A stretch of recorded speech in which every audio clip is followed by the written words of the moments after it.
Besti, moderasi bukanlah solusi persoalan remaja.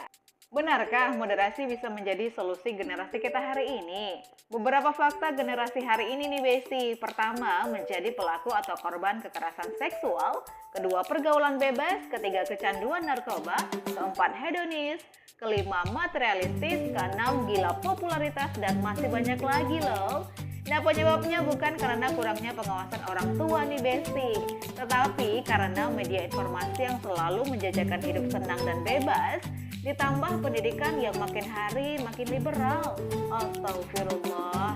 Seharusnya generasi dilindungi dari penyebab masalah ini.